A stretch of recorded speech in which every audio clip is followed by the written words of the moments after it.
Will continue the same worksheet question जो हम कल डिस्कस कर रहे थे. क्वेश्चन 3 का पार्ट सी पे हम रुक गए थे because it need some time. So look at the question 3, part C. The equation for the reduction of iron oxide by the carbon monoxide at 450 is shown. This is the equation. Table shows the information for the entropy change for the some substances. ये सामने आपकी equation है. Able to calculate the entropy. जी नहीं, जो आमना का paper दे दें मुस्तफ़ा को, तो आमना आएंगी तो मुस्तफ़ा का लें. Carbon monoxide at 450 degree. Show your working. Okay. Okay, सुन लें बच्चों. अब इसमें वो कह रहे थे कि आपको एंट्रोपी कैलकुलेट करनी है. ठीक है, किसकी एंट्रोपी कैलकुलेट करनी है? कार्बन मोनोऑक्साइड की. ये तो एंट्रोपी का तो फॉर्मूला होता है delta S is equal to sum of entropies of products minus sum of entropies of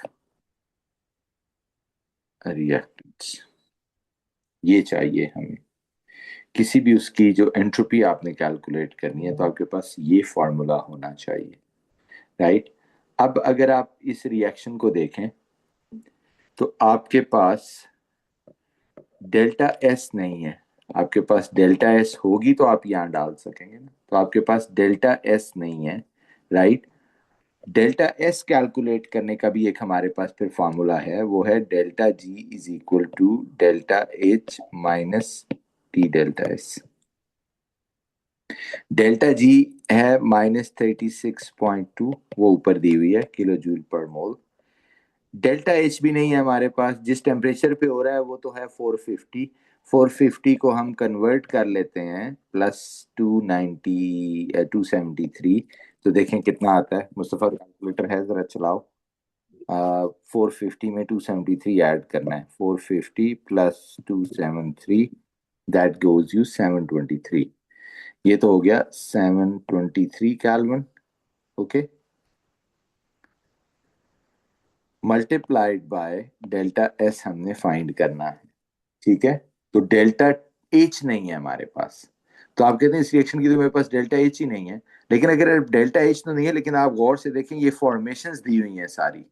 ये तो ईएस में हमने हेस लॉ में सीखा था कि अगर फॉर्मेशंस गिवन हो तो जैसे फॉर्मेशन में ये प्रोडक्ट होता है, इधर देखो बच्चों, तो यहाँ तो ये रिएक्टेंट है तो इसकी वैल्यू को +824.2 कर देते हैं, प्लस इसकी वैल्यू को 110.5 कर देते हैं टाइम्स 3, क्योंकि ये भी माइनस था और फॉर्मेशन है, प्लस इसकी फॉर्मेशन वैसे ही 0 होती है क्योंकि एलिमेंट है, प्लस कार्बन डाइऑक्साइड की फॉर्मेशन गिवन है वो एज इट इज रहेगी क्योंकि वो भी फॉर्म हो रहा है, इधर भी प्रोडक्ट है और इधर भी प्रोडक्ट है.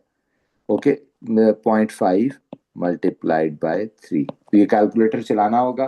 तो ये सब वैल्यूज को आप ऐड करेंगे तो इस रिएक्शन की डेल्टा एच आ जाएगी. राइट, कैलकुलेटर चलाएं. आमना आप भी और मुस्तफ़ा आप भी, हिबा आप भी. इन सब को आपने आपस में ऐड कर देना है. ओके, सो देखें क्या वैल्यू आती है. That will be the delta H of this reaction. और वो सही तरह से करना, गलती ना हो, क्योंकि यही वैल्यू हमने आगे यूज करनी है तो हमारा आगे सारा एरर कैरी फॉरवर्ड हो जाएगा. Okay, so please do it.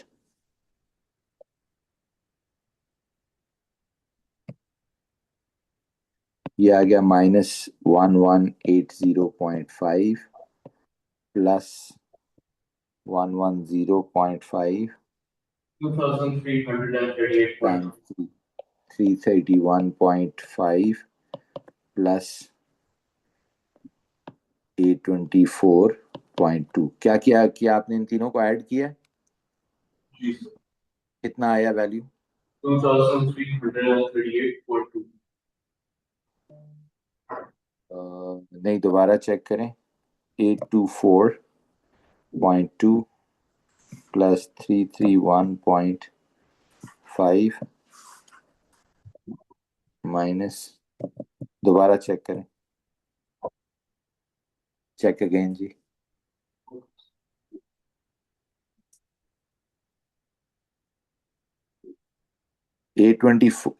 Sorry हाँ 824.2 प्लस 110.5 टाइम्स 3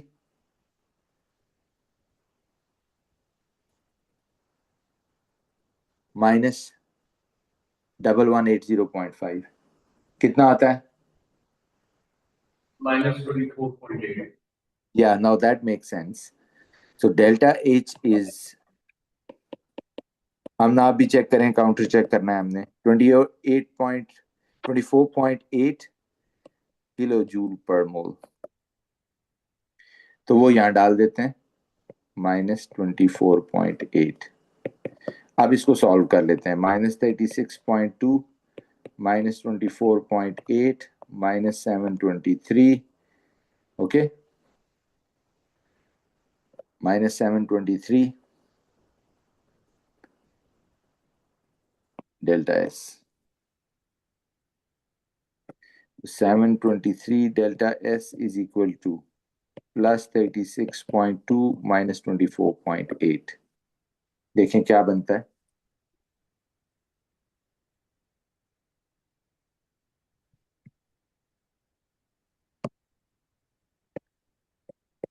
11.4।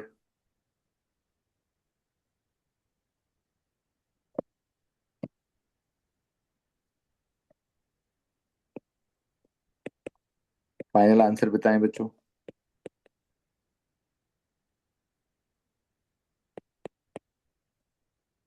इंटू 1000 कर देते हैं,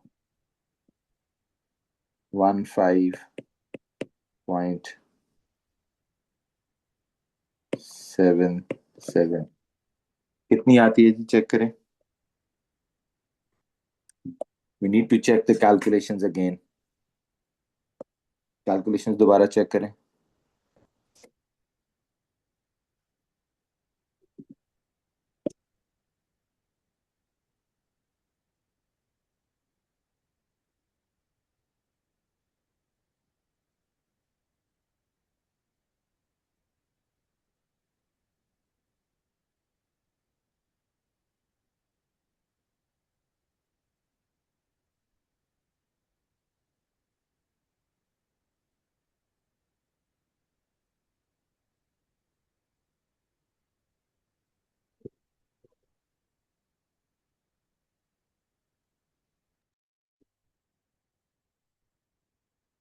अब इस वैल्यू को यहाँ डाल देते हैं।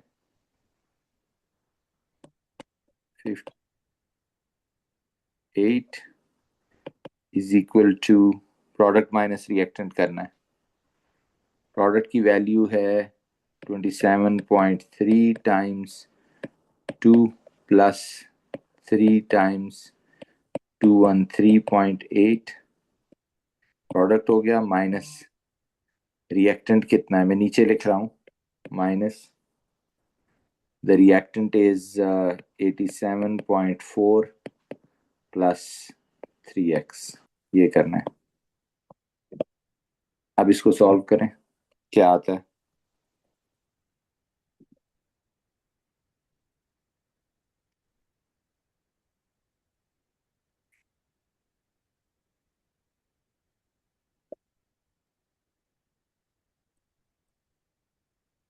देखें क्या आता है बच्चे।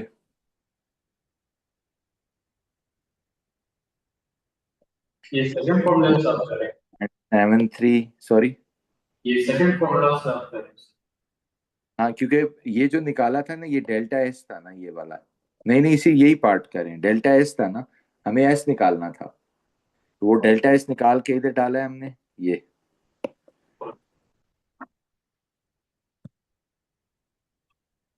फाइनल वैल्यू आएगी जी 197.6, तो आइदर यू कैन से 198। हम ना देखें यही है, ये भी आप लोग भी चेक करो।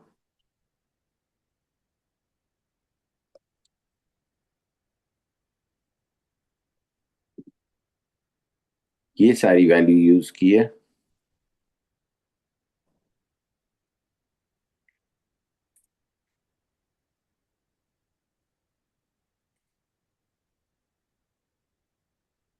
अब इसमें फाइनल आंसर का एक नंबर है बच्चों,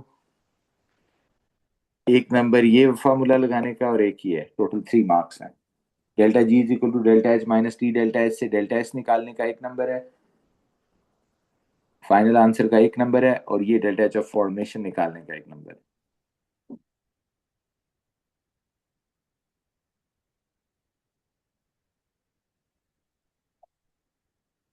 हम ना क्वेश्चन करें, कहाँ कहाँ मसला आ रहा है बच्चों?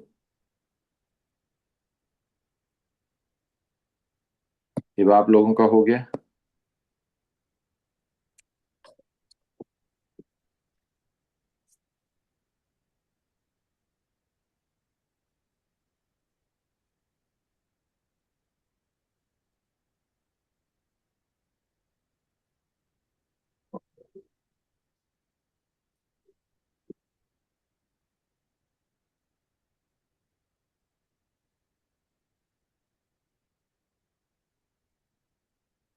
हो गया? यही आया 197.6 और 198। मुस्तफा समझ भी आ गया कितने मार्क्स देने हैं? करेक्शंस लिखी है ना सारी? Mustafa as it is copy करनी है corrections.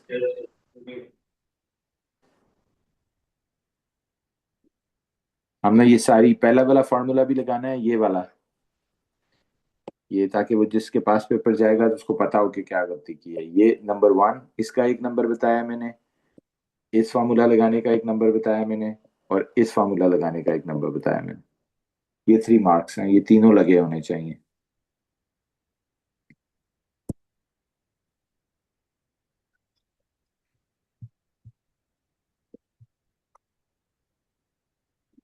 Should we move on? Okay, next. Iron oxide can also be reduced by the iron by carbon monoxide as shown here. So iron oxide plus carbon monoxide, iron plus CO2, delta H given है, delta S given है. State the effect of increasing temperature on the feasibility of this reaction. इस reaction की feasibility पे क्या effect होगा by increase of temperature? पहले अगर हम इसकी डेल्टा जी निकाल लें, देख लें ये फिजिबल है या नहीं, तो delta G is equal to what? Delta H minus T delta S.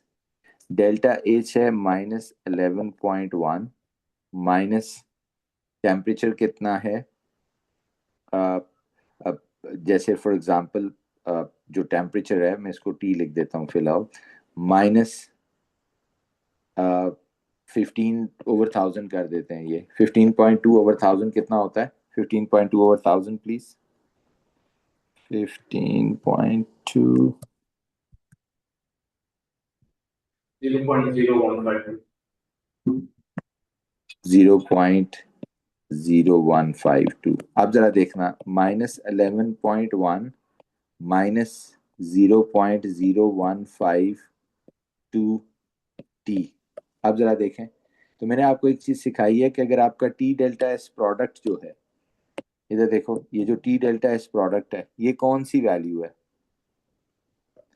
T delta S product, ये एक नेगेटिव वैल्यू है।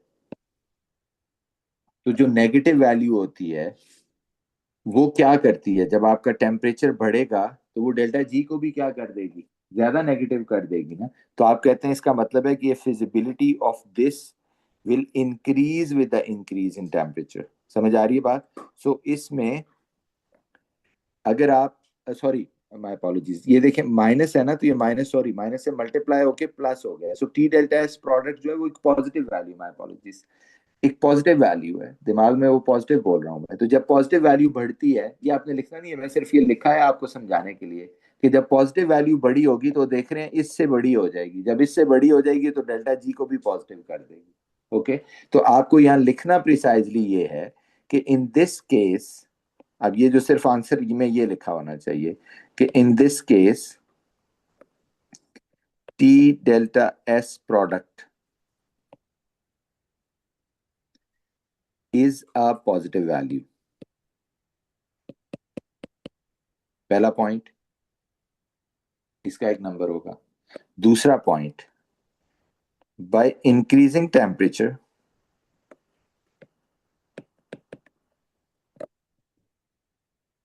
The T delta S positive value will increase and turn delta G positive. Okay?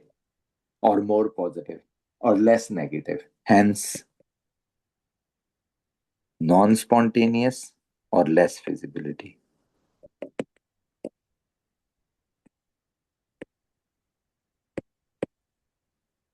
यानी जब भी वो feasibility की बात करे, आपने टी डेल्टा एस को गौर से देखना है. ओके?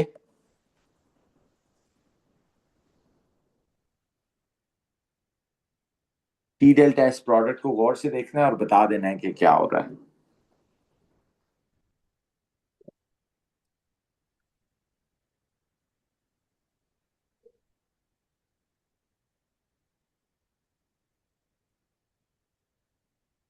तो ये 2 पॉइंट्स हैं, मैं हाईलाइट कर रहा हूं जो आपने लिखने हैं कि टी डेल्टा एस प्रोडक्ट एक पॉजिटिव वैल्यू है और ये डेल्टा जी को भी पॉजिटिव कर देगा.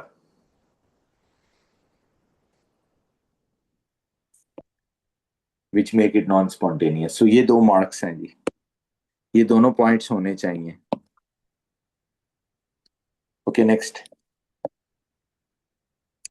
Predict the explain the variation in the change of hydration of F negative, Cl negative and Br negative. मैं फिर रिमाइंडर दे दूं कि जो डेल्टा एच हाइड्रेशन होती है वो इनवर्सली प्रोपोर्शनल होती है आयोनिक रेडियस के. क्योंकि जितना रेडियस बड़ा होगा, ये F नेगेटिव है, ये Cl नेगेटिव है और ये Br नेगेटिव है, ये डाउन द ग्रुप जा रहे हैं हम. ये इस साइज का है, ये इस साइज का है और ये इस साइज का है. आप कह रहे हैं जितना रेडियस बड़ा होगा चार्ज डेंसिटी कम हो जाएगी, तो force of attraction with the water molecule भी क्या हो जाएगी? कम हो जाएगी. तो आप कह रहे हैं कि enthalpy of hydration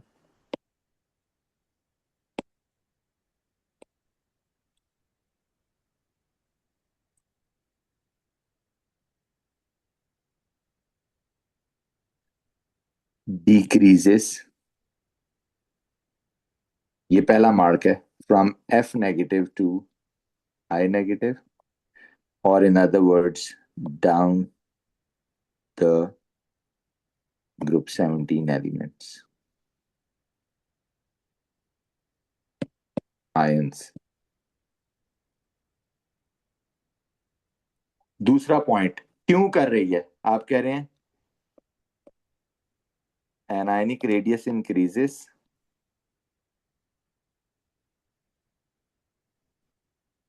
C D में लिखा है आपने चार्ज डेंसिटी डिक्रीजेस. दोनों में से कोई भी लिख सकते हैं. या लिख लो चार्ज डेंसिटी डिक्रीज करता है, या आप लिख लो कि एनायनिक रेडियस इंक्रीज करता है. दोनों लिख दो तो और अच्छा है. Decreases less attraction with water molecules.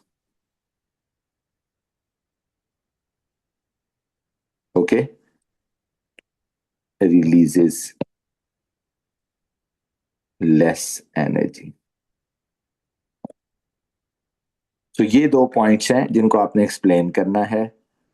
उसने कहा predict and explain the variation. तो पहला आपने प्रिडिक्ट क्या किया? डिक्रीज करेगी. फिर आपने इसकी एक्सप्लेनेशन क्या दी कि रेडियस इंक्रीज करता है, चार्ज डेंसिटी डिक्रीज करती है, तो less attraction with the water molecules हो जाती है. ठीक है? So that is the reason जिसकी वजह से लेस एनर्जी रिलीज होती है. सो ये 2 मार्क्स के लिए ये 2 पॉइंट्स होना जरूरी है. उस वक्त हमने दोनों को मैं बार बार ताकीद कर रहा हूँ, जो लोग जूम पे हैं तो खुद अपना कर रहे हैं कि ये जरूर एक्सप्लेनेशन लिखनी है विद द मार्क्स, ताकि जिसको आप दे रहे हैं उसको समझ आए कि क्या किया है. Next part.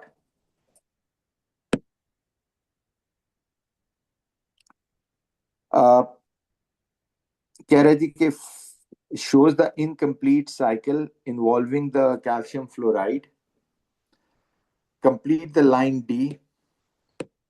Include the state symbols. अब जरा गौर से देखिए, यहाँ कैल्शियम था. सुनो बच्चे, सॉलिड स्टेट में.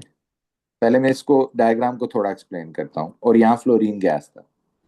इन दोनों ने मिलके यहाँ नीचे कैल्शियम फ्लोराइड बनाया, जो कि मेक सेंस है. ये उसकी डेल्टा एच एफ फॉर्मेशन है. ठीक है? इधर अगर आप गौर करें तो formation of calcium ion, formation of fluoride ion, यानी इधर वो दोनों एटमाइज भी हुए हैं, आयोनाइज भी हुए हैं, तो ये उसने वैल्यू हमें दे दी। फिर इधर क्या हुआ है, enthalpy change of hydration of calcium ion. तो आप कह रहे हैं अच्छा ये वाटर मॉलिक्यूल से सराउंड हुए होंगे, तो हाइड्रेशन हो तो कैल्शियम आयन वाटर मॉलिक्यूल में डिसॉल्व होके क्या बन जाएगा, Ca2 पॉजिटिव एक्वस प्लस ये क्या बन जाएगा, 2F नेगेटिव एक्वस।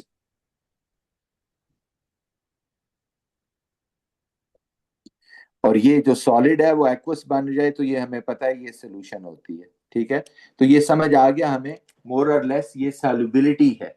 ठीक है, और एक और चीज जो मिसिंग है वो मैं यहाँ बता दूं आपको, इधर सुनो बच्चों।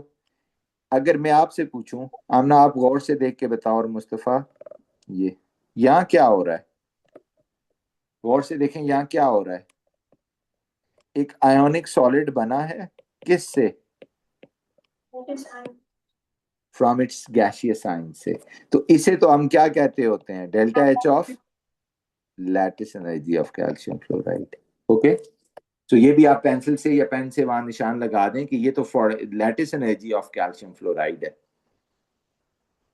बाकी उसने मार्क की हुई है, ये फॉर्मेशन है, ये उसने बताया हुआ है हाइड्रेशन है, ये और ये भी उसने बताया हुआ है सोल्यूशन है। तो एक ही मिसिंग थी, वो मैंने लिख दी कि ये lattice energy of calcium fluoride है।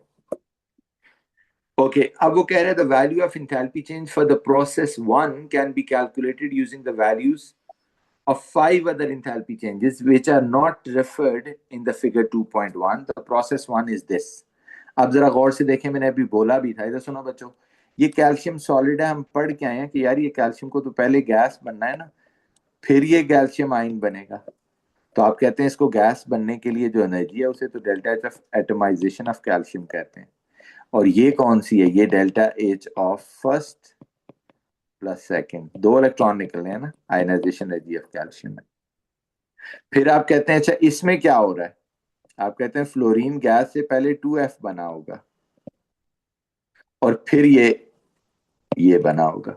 तो 2F बनने के लिए ये क्या है, delta H of atomisation of fluorine times 2, या इसको बॉन्ड एनर्जी भी कह सकते हैं। और ये क्या है, ये delta H of first electron affinity of fluorine times 2 है। अब देखें वो क्या कह रहा है, identify these 5 other enthalpy changes using either names और सिंबल्स। नेम्स और सिंबल्स दोनों यूज कर सकते हैं। तो 5 अदर कौन कौन सी हैं जरा बताएं, what are the 5 other enthalpy changes that has been involved in this process. तो आप कह रहे हैं जी एक है delta H of atomisation of calcium, दूसरी है delta H of first ionisation energy of calcium, तीसरी है delta H second ionisation energy of calcium, चौथी है delta H of atomisation of fluorine times 2 कर देता हूं क्योंकि मोल्स 2 हैं, यहाँ टाइम्स की जरूरत नहीं है, उसने सिर्फ वैल्यू का नाम पूछा है। Delta H of first electron affinity, उसने 5 पूछी थी इसलिए मैंने कैल्शियम आयनाइजेशन अलग अलग कर दी,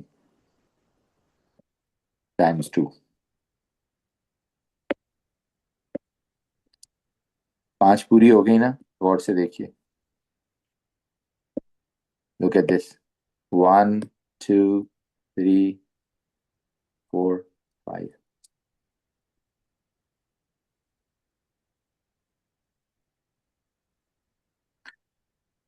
क्योंकि सिंबल्स भी लिख सकते थे इसलिए उसने कहा था तो हमने लिख दिए। नेक्स्ट पार्ट,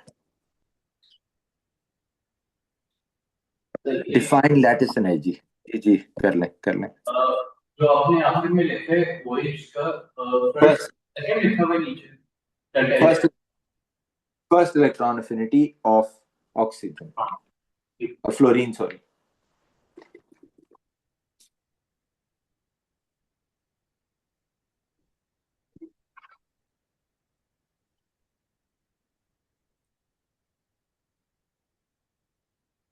हो गया। ठीक है thank you। ओके, नेक्स्ट आ जाए। लैटिस पहले भी हम कर चुके हैं। Energy released 1 mole of ionic solid form,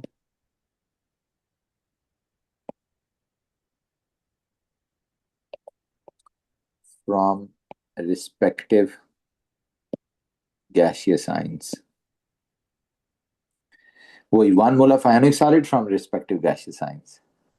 Explain the expression to give the mathematical relationship lattice of calcium fluoride and the enthalpy change of process 1 and 3. अब जरा गौर से सुनना, ऊपर जाएं, एक मिनट लिखना छोड़ें, इधर देखें क्या रिलेशनशिप है बिटवीन दिस. इधर देखो बच्चे, आपको आप कह रहे हैं जी कि अगर आप इसको, इधर सुने, लिखना छोड़ें, आप कह रहे हैं जी इसको तो हमें पढ़ना पड़ेगा रिवर्स. ये देखो प्रोसेस 1 को रिवर्स करना पड़ेगा और फिर प्रोसेस 2 तो एज इट इज होगा.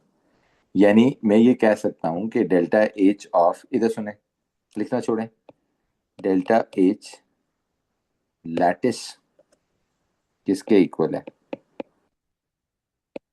देखो बच्चों, लैटिस किसके इक्वल है, delta H not formation of calcium fluoride, ये वाला जो है ये, इसको तो एज इट इज रहने दिया मैंने,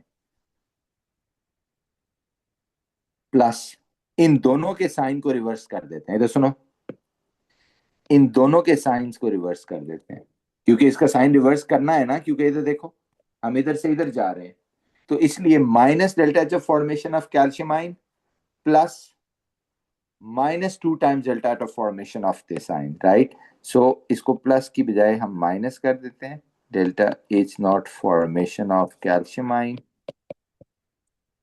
plus 2 times delta H not formation of fluoride आइन.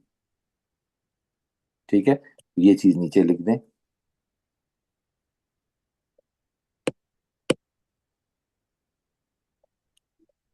यहाँ पे कि delta H formation of calcium fluoride minus delta H formation of calcium आइन -2 times delta H not formation of fluoride आइन. ठीक है, क्योंकि इन दोनों के हमने साइन रिवर्स किए हैं इसलिए ये नेगेटिव नेगेटिव हो गए. ओके, और फॉर्मेशन एज इट इज रहा है.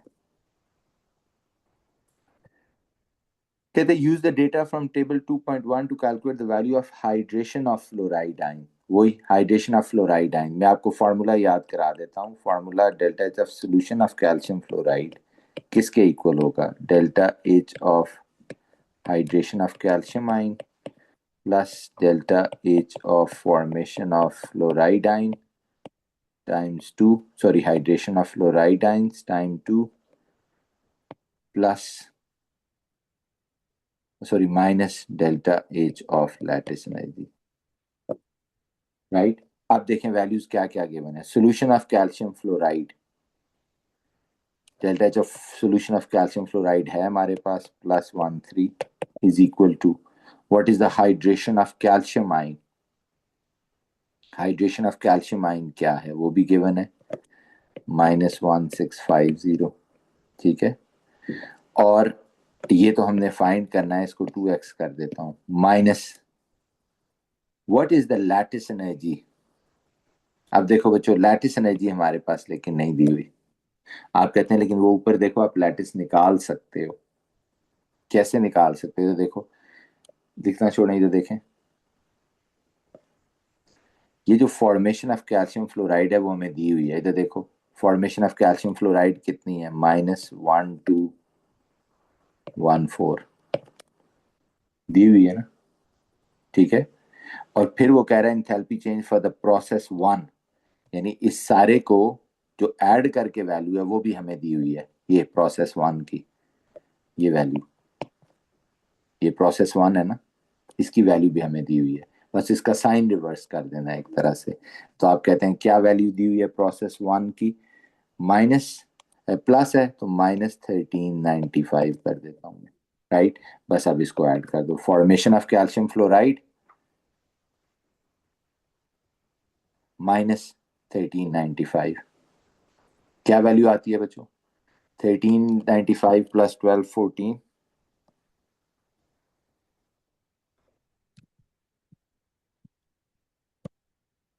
2 6 26 2609 ये। अब ये माइनस माइनस प्लस हो जाएगा, +13 -1650 +2x +2609। सॉल्व करें, फाइनल आंसर क्या आता है बच्चों, चेक।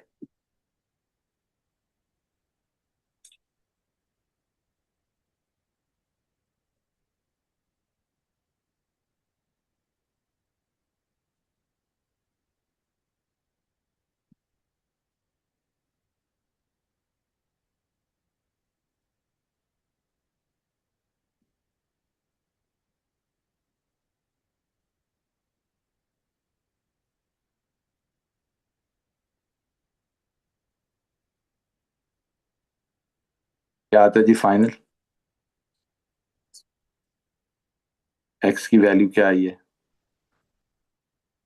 -473।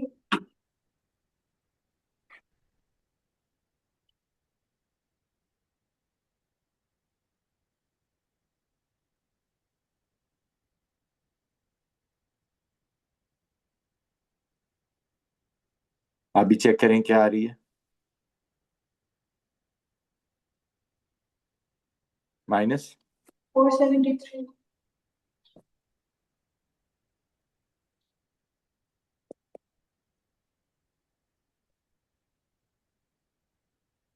यही है। Okay good. डिफाइन एंट्रोपी जी, एंट्रोपी की क्या डेफिनेशन है?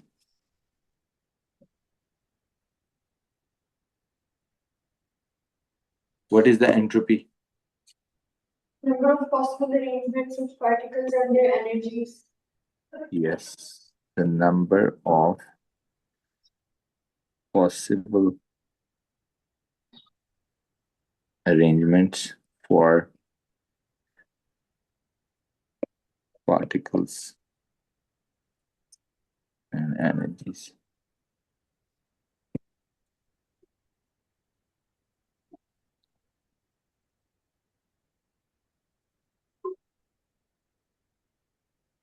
At 298, the Gibbs free energy change delta G for the solution of compound T is +6.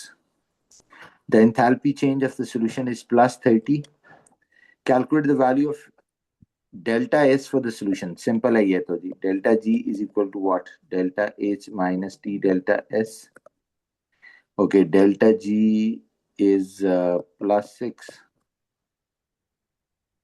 Delta H is +30. And temperature is 298 times delta S.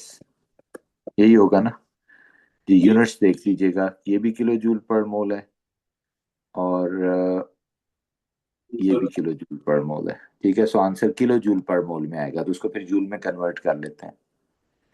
तो 298 delta S is equal to +3 -6 +24, तो कितना आता है जी, देखें जरा।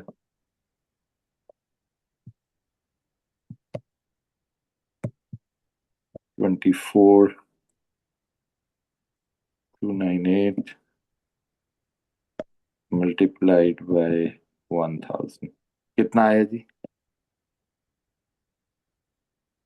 चेक करें हम। +80.5 आना चाहिए शायद। हाँ मैंने जल्दी खा लिया कितना है, हमने चेक करें। 80.53। 80.5354। Okay, next. Predict whether compound T would become more or less soluble as the water is heated. Delta S देखना है, T delta S. T delta S कौन सी वैल्यू है, नेगेटिव है या पॉजिटिव है, गौर से देखें। ये अब डेल्टा एस निकल आया ना हमारा, तो टी डेल्टा एस एक नेगेटिव वैल्यू है, तो क्या होगा फिर, मोर फिजिबल हो जाएगा, मोर सॉल्युबल हो जाएगा, राइट। तो आपने लिखना है T delta S is a positive value. Delta S positive I है ना,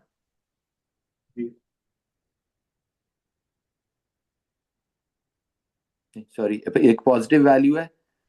सो increase in temperature will turn delta G positive. Hence क्या होगा? More feasible या less? Less. Yes, less feasible. मैंने गलती से बोला ये.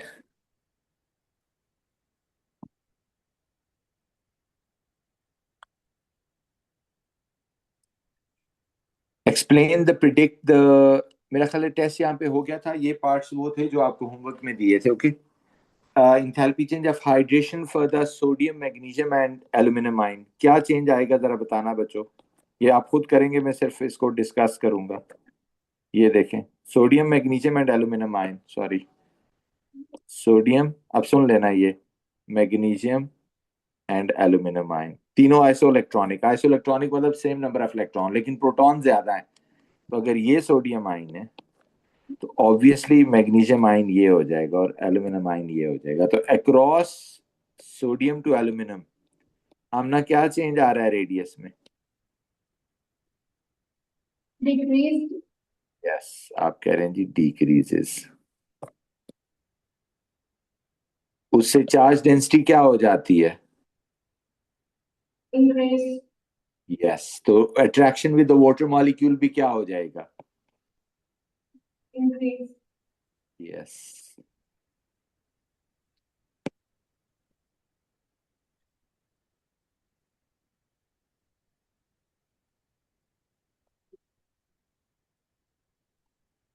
So more exo. Okay.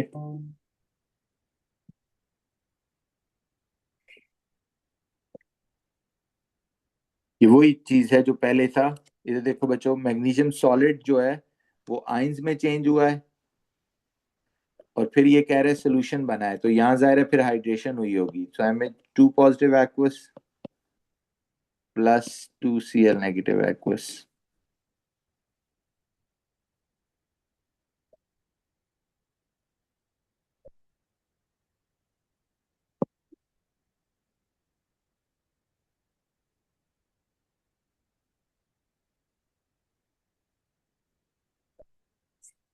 Right. और ये क्या है? Delta H hydration of magnesium ion and delta H hydration of chloride ion times 2. ये आप खुद लिखेंगे.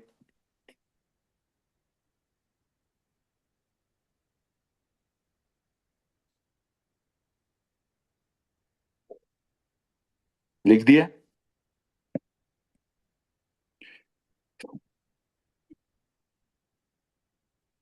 Plus delta H hydration of chloride ions times 2. Next,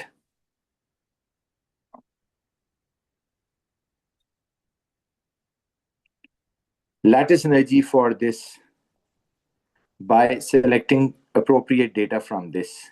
तो ये वही सारी चीज है बच्चों. मैं फॉर्मूला लगा देता हूँ, करना आपने खुद है. Solution of magnesium chloride is equal to what? ये लिख लें जल्दी से. Hydration of magnesium ion plus delta H of hydration of chloride ion times 2 minus delta H lattice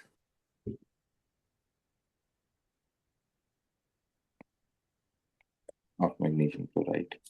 ये वैल्यूज यहां से देख के डाल देना आप लोग. gives free energy change. तो delta G is equal to what? Delta H minus T delta S.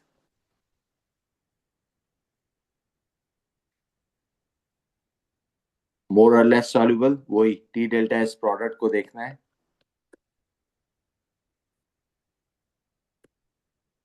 Either positive or negative. और फिर उसको explain कर देना है. Right, that's all. ये आज के लिए यही. We come to end of this chapter. There are some questions as well. अब कोई आपके ज़हन में सवाल है तो आप पूछ लीजिए. Otherwise, we will continuing with the next topic tomorrow.